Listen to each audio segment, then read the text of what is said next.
ახლა კი ჩვენი სტუმარია არგენტინის სახლის თავმჯდომარე საქართველოში ნიკოლოზ პატარკალიშვილი. ბატონო ნიკოლოზ, ჩემი ინფორმაციით თქვენ ახორციელებთ პროექტს, რომელიც საქართველოს პოპულარიზაციას ისახავს მიზნად საზღვარგარეთ. მოგვიყევით ამის შესახებ, რა გეგმები გაქვთ? ესე იგი, პროექტი უნდა განვახორციელოთ. ახლა ვარ ჩვენ ორგანიზების პროცესში.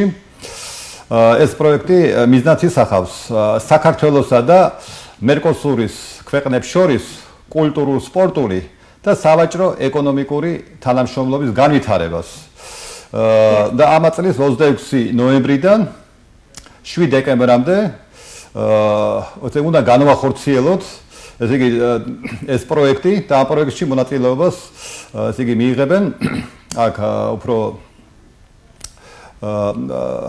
ესე იგი ძირითადი ეს გახლავთ ესე იგი სპორტი, ფეხბურთი, როგორც ფეხბურთის ქვეყნები, სამხრეთ ამერიკა, ეს მერკოსურის ქვეყნებში შედიან ესე იგი არგენტინა, ბრაზილია, ესე იგი პარაგვაი, ესე იგი ურუგვაი და ამ ქვეყნების 21 წლამდე ნაკრები გუნდები უნდა ჩამოვიდნენ ესე იგი საქართველოში და მოვაწყოთ ტურნირი საქართველოს ესე იგი სხვადასხვა ქალაქებში, როგორც იქნება თბილისში, ასევე ესე იგი ქუთაისში და ახლა მე თქვენთან ვარ ესე იგი კახეთში და დიდი სურვილი გვაქვს, რომ ეს თამაშები ესე იგი ჩატარდეს გურჯაანსა და თელავში. მე ესე იგი თელავთან დაკავშირებით მე უკვე ესე იგი მიმართე საქართველოს ესე იგი პრემიერ-მინისტრს ბატონ ირაკლი ღარიბაშვილს და ასევე საქმის კურსში ყავს ამ პროექტთან დაკავშირებით საქართველოში ქართულ ფონდის დაფუძნებელი ბატონი ბიძინა ივანიშვილი და მე მათ ვთხოვე რომ ეს დიდი ესე იგი პროექტი განხორციელდეს მათი პატრონაჟით. ვინ აფინანსებს ამ პროექტს?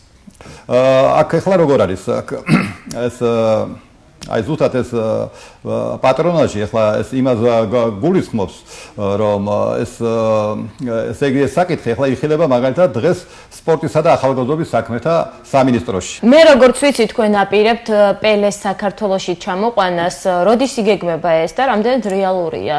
დაგთანხმდათ უკვე? ესე იგი რეალური ჩემგან ყველაფერი ესე იგი ყოველთვის რეალურია, რაც მე ვთქვი, მე ყოველთვის ყველაფერი ესე იგი შევასრულე. და ამიტომ ახლა აქ იქნება ესე იგი მხარდაჭერა აუცილებელი. ახლა მე გურჯაანში დღეს შევხვდი მაგალითად გურჯაანის მუნიციპალიტეტის გამგებლობის მოადგილეს ალეკო ყვირალაშვილს და კულტურის სამსახურის უფროს ეკა ბეროშვილს. მათ მოიწონეს ესე იგი ეს პროექტი, მე ვნახეთ ესე იგი ვნახე სტადიონი თქვენი, მინდორი ძალიან კარგია. აი ახლა მაგალითად პელეს ჩამოსვლას ახლა როდის იგეგმება ეს? ესე იგი პელე აუცილებლად იქნება რა თქმა უნდა თბილისში და პელე აუცილებლად უნდა ესტუმროს ესე იგი პელე უნდა ესე იგი კახეთს, იმიტომ რომ ჩვენ გვინდა ესე იგი ჩემი პროექტი ესე იგი მიზნად ისახავს რომ კახეთის რეგიონს და საქართველოს გაუწიო დიდი პოპულარიზაცია როგორც მევენახეობა, მეღვინეობის ძირძველი ქვეყანა. ხო, აი ახლა მაგალითად მე რიო დე ჟანეიროდან მაქვს უკვე მოწვევა ჩემთან ერთად ესე იგი ხოლო ჯერ ერთ საწარმოზეა ლაპარაკი ღვინის საწარმოზე, რომ ახლა აი ამ დღეებში უნდა წარვადგინო რიო დე ჟანეიროში, საწარმოა ეს? ვინც ესე იგი ნებისმიერი და ახლა მე მიმართავ როგორ ნებისმიერი რას ნიშნავს? ღვინის ესე იგი ნებისმიერი კომპანია. ერთი კომპანია უნდა იყოს. დიახ. და რომელი კომპანია იქნება ეს? ხო და ნებისმიერი თქო იყოს კახეთიდან მაგალითად მე დამიკავშირდნენ, ვისაც აქვს სურვილი, წარვადგენ ქალაქ ესე იგი რიო დე ჟანეიროში და თქვენ საქმის კურსში ხართ 2013 წელს აქ იყო. როგორ დაგიკავშირდნენ?